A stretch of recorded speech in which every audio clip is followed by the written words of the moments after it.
This is my last Wednesday lunch, at least in the capacity of introducing people. I hope it won't be my last Wednesday lunch as a member of probably podcasted audience. And it's also the last Wednesday lunch in this current format after 5 years, because our new Wednesday Lunch Club begins next week, and there are application forms for anyone who wants them at the front desk.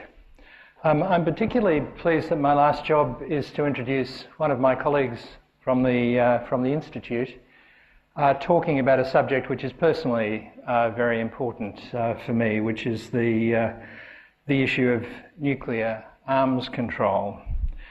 Rory Medcalf directs the International Security Program here at the Institute. He's a former began life as a journalist and then became a diplomat and an intelligence analyst. He's worked extensively on nuclear issues over the years as a member of the Secretariat of both the Canberra Commission on the Elimination of Nuclear Weapons and also the Tokyo Forum on the same subject. At the moment, he's a research consultant to the International Commission for Nuclear Non-Proliferation and Disarmament, of which the Lowy Institute is itself an associate research centre. My colleague Martin Letts, who's the Deputy Director of the Institute, is actually in Moscow this week for another meeting of the Commission. Rory also manages the Lowy Institute's partnership with the Nuclear Security Project. That's the project set up by the gang of four elder US statesmen, Henry Kissinger, George Shultz, William Perry and Sam Nunn, to argue the case for the abolition of nuclear weapons. As you're going to hear from Rory, North Korea's bomb is not the only nuclear weapon worth worrying about in this part of the world. North Asian security is deeply difficult and deeply complex. No path ahead that we can see is without its own dangers, and doing nothing is also not without its own dangers. Rory's been thinking about these very complicated issues and difficult issues a lot recently, and what he's going to talk to us about today reflects a lot of discussions which he's had in Northeast Asia and Southeast Asia recently. It's a great pleasure to invite Rory to talk about wicked weapons, North Asia's nuclear tangle. Rory.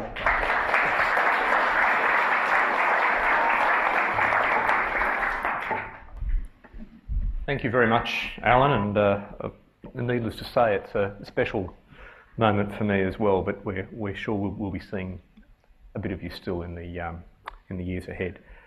Look, I'll begin by sharing my confusion. Globally, these are good times for nuclear disarmament, but in North Asia, where the interests of the world's great powers intersect and clash, these are times of gathering nuclear danger, and it's not only, as Alan said, not only because of Kim Jong-il. There are worrying uncertainties about the nuclear futures of China and Japan. The good steps that are happening globally, I think being led by the United States on nuclear arms control, need to be handled with great care lest they create new dangers in North Asia. Indeed, this region, where Australia's interests are so concentrated, presents what is quite fashionable these days to call a wicked problem.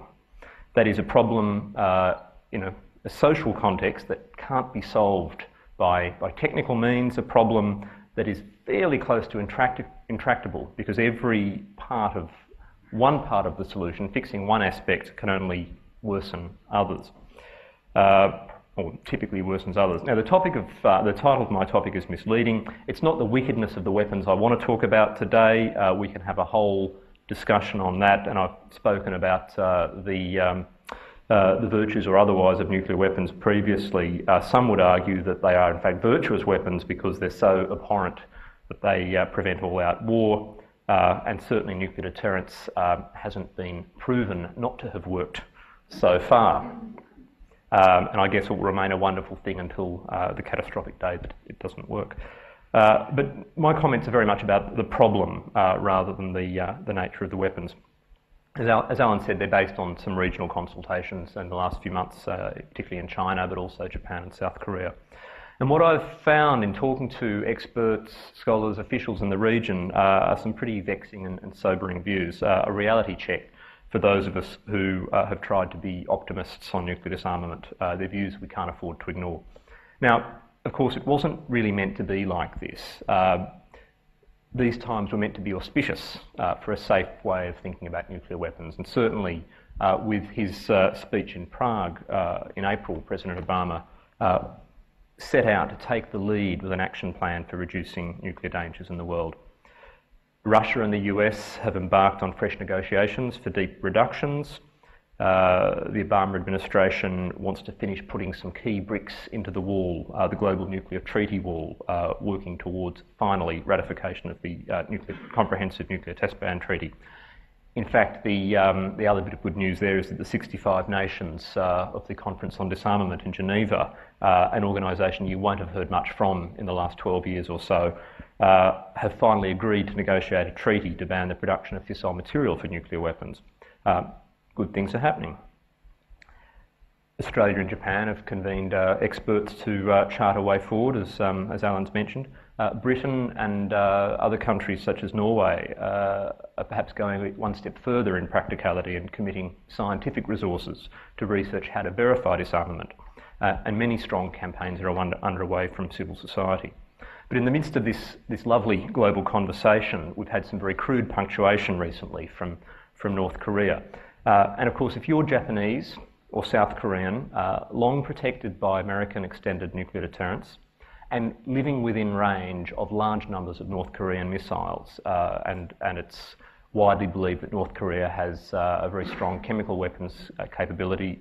The question of whether it can weaponise its missiles with nuclear weapons is another question entirely. But if you are a Japanese or South Korean citizen, it must be strange comfort to you at this time to be hearing President Obama talking of a world without nuclear weapons, possibly starting with US force reductions and reduced roles for US forces. So no wonder the governments of Japan and South Korea have been desperate in recent weeks for reaffirmation of the US deterrent, and they've received those assurances. But should we take a longer, broader view and perhaps one day thank the dear leader for his messages? Because while the North Korean tests, the missile and nuclear bomb tests, have raised the very anxieties in the region that undermine hopes for nuclear disarmament, they've also reminded us of the urgent need to somehow diminish the role of nuclear weapons in world security. Now, as Alan said, North Korea's bomb is hardly the only weapon worth worrying about in this equation. And the challenge now, given that we're seeing such leadership, such progress from the United States on opening a global initiative to reduce reliance on nuclear weapons, the challenge is to make sure this does not have dangerously destabilising effects. If handled clumsily, it could do as much harm as good, perhaps more. As I said, the concept of a wicked problem, I think, fits the nuclear insecurity muddle in the region quite well. No technical solution, a social context, one aspect being fixed could generate new problems. And there are many messy interactions of interests and fears in this region. I won't go into them all now, but I'll focus on just two. The first one boils down to the challenges that will face the United States if it wants to get both China and Japan on board in its quest for nuclear disarmament. The devilish thing about this is that the very kind of reassurances that China wants from America on this front, if it is to join a global nuclear disarmament push, are fairly much the last thing that Japan, or at least the Japanese security establishment and the current government, would want to hear. In an extreme cascade of circumstances, a weakened American deterrent over Japan, or arguably over South Korea, could bring those countries a step closer to their own nuclear weapons, which is something we can perhaps explore in the Q&A. It's a very hot debate. At the same time, the strong reassurance the US is providing to Japan and South Korea, not only in terms of the extended nuclear deterrent, but in terms of missile defence capabilities, superior conventional weaponry, space-based surveillance and so on, could heighten China's fears, pushing it to further upgrade its nuclear and conventional forces into what until now, into increasingly provocative capabilities and postures that we haven't really seen from China until now or recently. That's the first part of the problem I want to focus on. The second part is the challenge that China faces in how to handle North Korea, because all of this connects, as we'll come to in a moment. Now, if China continues to largely disregard Pyongyang's nuclear, missile and chemical weapons efforts, the result could well be Japan, South Korea, the United States and others opting for some major defensive reactions that will be bad for China. Yet China has long feared that if it does too much to pressure North Korea, it may tip that country into very deep instability, possibly regime collapse, with flow-on effects such as waves of refugees and potential international intervention into Korea, North Korea and Korean reunification on terms that will be perhaps very unpleasant to Chinese interests. So what a tangle. And it would be nice if here in Australia we could pretend that it's not our problem. And yet the status quo is not an option. It's changing. It's not a stable equilibrium. There are several big changes underway. The first, which I don't think I need to explore in detail, it's a statement of the obvious these days. Power balances are shifting in the region. China's rising weight, Japan's anxiety and potential assertiveness in the face of relative decline, the US still dominant but stretched globally, and so forth. Power balances are changing. Secondly, militaries are modernising, and sometimes in destabilising ways, not only on the nuclear front. And in China's case, yes, it has a small nuclear arsenal, a very small arsenal. It's got a tradition of a very restrained doctrine, no first use and so forth, but changes are happening. The Chinese arsenal is growing in survivability and mobility. Pretty soon we may see, or we may already be seeing, the creation of a genuine nuclear-armed submarine fleet, something China has never really had in the past, even though it's basically pretended to. And an increase in the numbers of Chinese warheads may well be next. The US and Japan, as I've mentioned, are improving their missile defences and conventional capabilities to the extent that the Chinese, and we have to believe this as a genuine perception, whether it's the truth is another story, but the Chinese are genuinely worried that their very small nuclear arsenal will no longer meaningfully serve China as a deterrent in the future, but could in fact be negated by the combination of US conventional first strike and of missile defences, American and Japanese missile defences, cleaning up most of what's left if China tries to retaliate. Finally, conventional and nuclear military modernisation and deployments are interacting in some pretty risky and strange ways. You may have seen media coverage in the last weeks or months of some encounters at sea between Chinese and American ships. One of these in particular was essentially about Chinese efforts to interfere with US intelligence gathering in the vicinity of a new Chinese submarine base, believed to be the location of some of the new Chinese nuclear submarines on Hainan Island. In other words, the quest for information and advantage in the nuclear balance is leading to confrontations that themselves raise the risk of escalation and of mistrust. Of course, reinforcing the desire of both countries to retain nuclear capabilities in the first place. And the third change that's afoot in the region that I want to point to is where we started, the global push for nuclear disarmament, which, while it has, I think, not only the right aspirations, if you like, at many levels, but is also genuinely supported by many governments in the world, is also causing some unease in North Asia, more so, I think, than in most other parts of the world. So change is happening. We have to find ways to manage it. Now, I might sort of interrupt myself here and just interrupt the flow and just point out that the contradiction running through all of this, and that is between I think the relatively realist dynamics that we're seeing in North Asia and the seemingly idealist message behind Obama's push for a nuclear weapon-free world.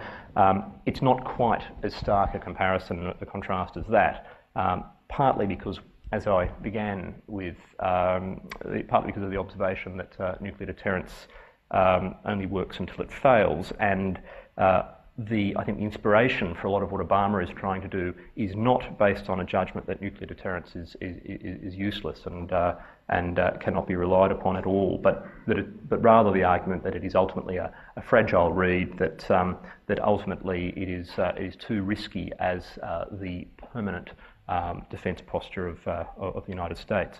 And in any case, when we look at North Asia, what sort of deterrence are we talking about?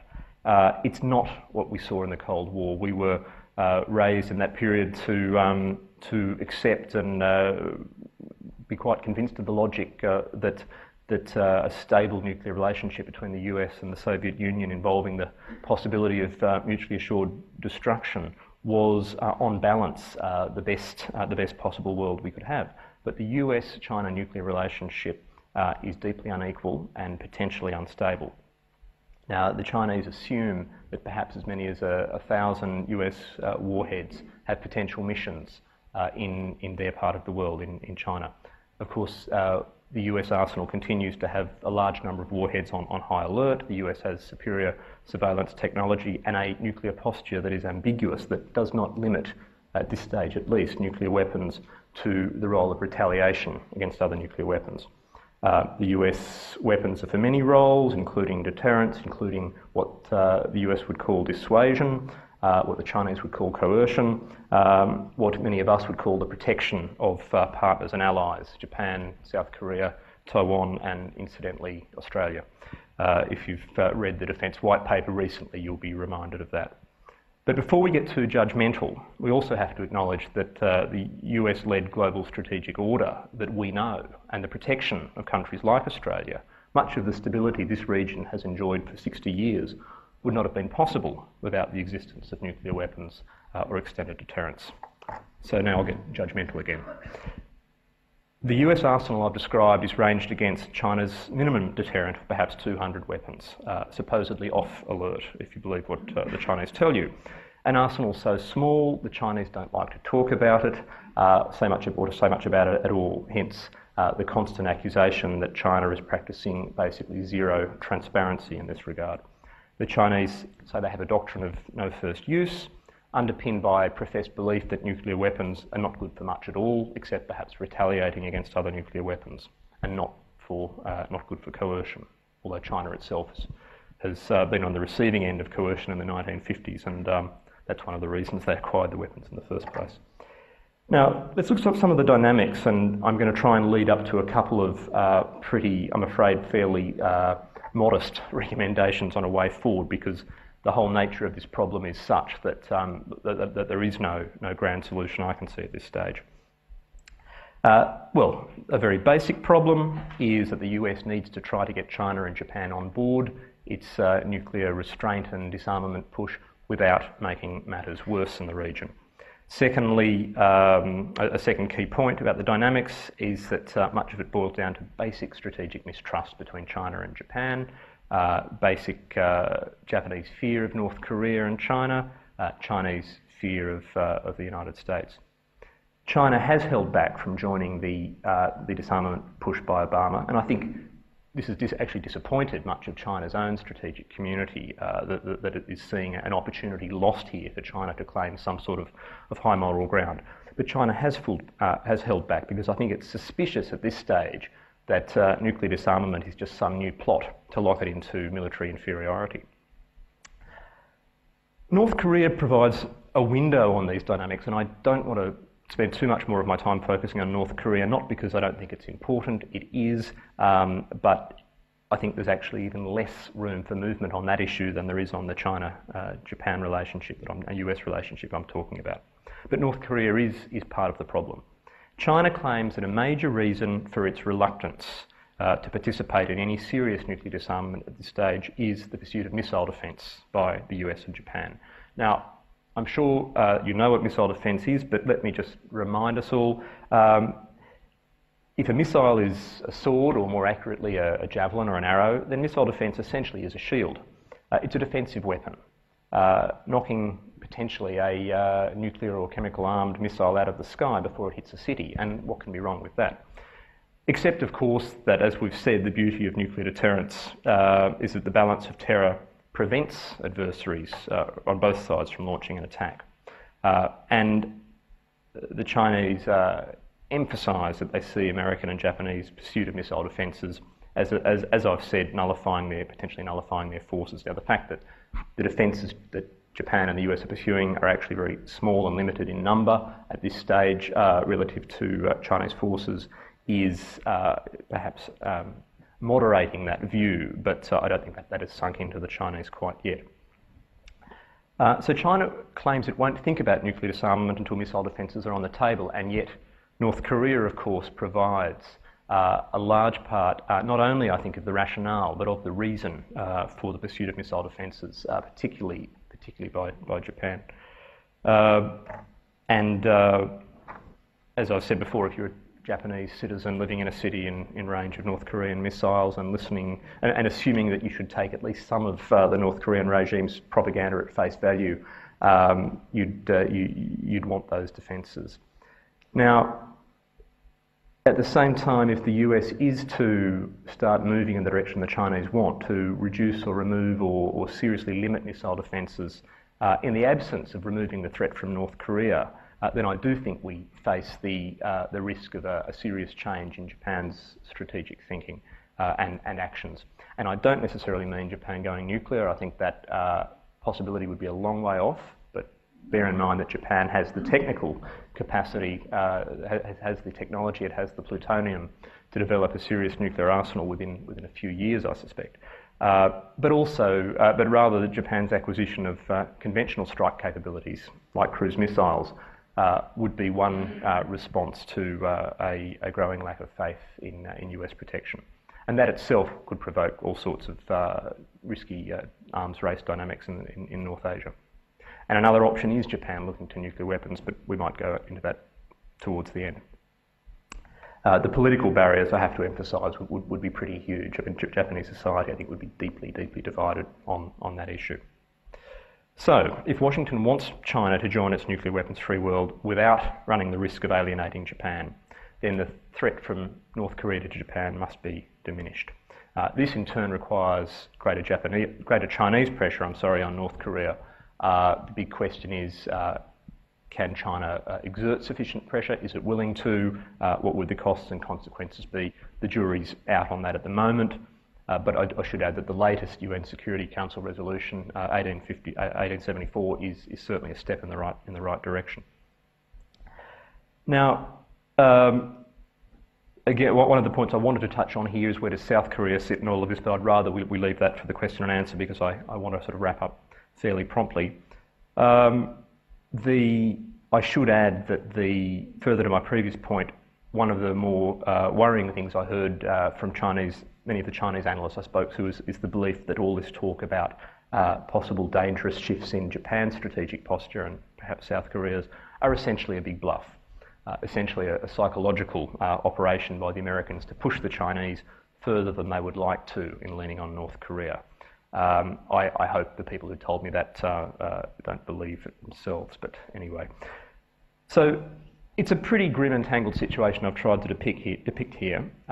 There are a couple of small glimmers of movement, of original thinking, perhaps of hope, which carry their own risks, and I'll just try to share a few of those with you in the next few minutes before we go to questions.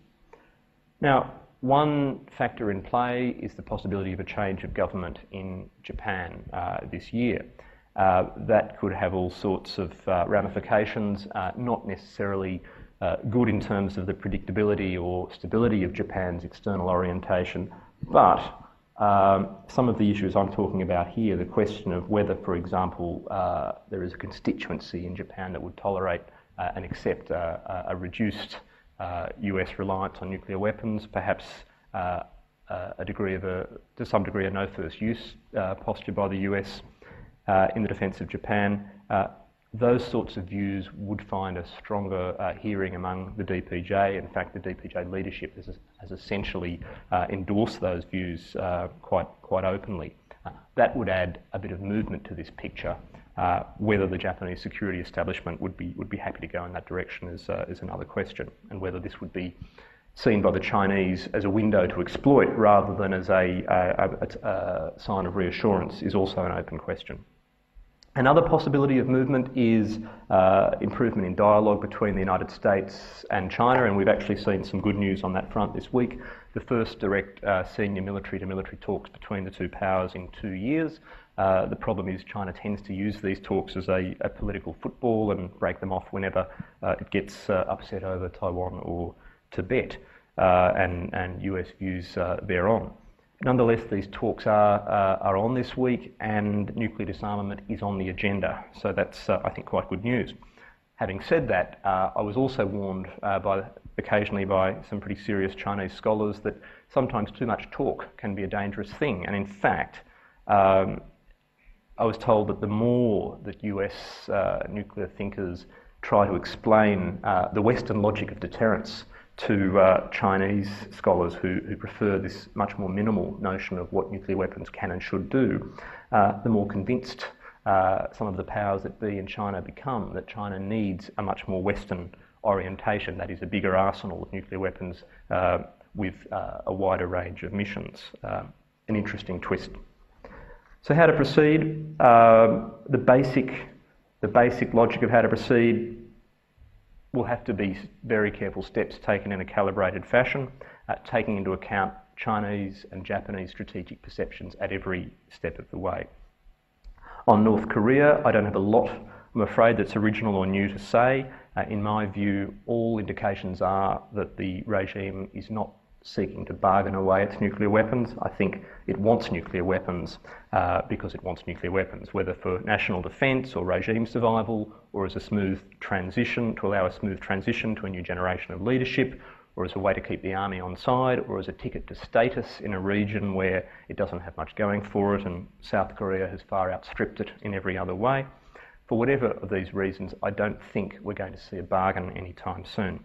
How to deal with that? I think regional solidarity is obviously vital. Kim Jong-il at the moment seems to be achieving what Kevin Rudd can't, that is a degree of unity, a community, if you like, in the Asia-Pacific. China, from a lot of reports in the Chinese press, which of course are usually signs of policy to come, China is really deeply frustrated with North Korea, and I think is finally beginning to recognise that the North Korean nuclear program is not something that is going to be switched off when China wants it to be switched off. So I think we are going to see some more original thinking in China and what it can do to pressure North Korea in the months to come. The tightened sanctions under the latest UN Security Council resolution are a good step. I think what's clever about that is that, and the case of the ship, North Korean ship that's currently being tracked, what's clever about that is that any boarding or inspection is likely to take place not in a regional neighbour of North Korea, and therefore not in a country that North Korea can seriously threaten with war, but more likely in a place like Singapore or perhaps India, a transit port at a distance. Fortunately, North Korean cargo ships don't tend to be able to travel long distances before they need to take on fuel. But I do think the six-party talks on North Korea don't have much of a future at this stage, except maybe as a venue for the other 5 members of the talks to talk about how to deal with North Korea. Now, on the relations among the big powers, especially the US, China, Japan triangle that I started with and that I want to end with, look, it would be very nice to simply say they need to reassure one another mutual threat reductions or threat perception reductions. And this shouldn't be just about nuclear capabilities. It should include strategic intention, conventional capability, general levels of dialogue and transparency and so forth. And that is what I will say, but much easier to say it than to get there. I think there are some steps that China, Japan and the US can each take to get this process moving. Certainly Washington needs to be holding parallel talks at a high level and in strict confidence in the capitals of China, Japan and South Korea to work out exactly what the regional market, strategic market can be. What reassurances do they need and what concessions can they make?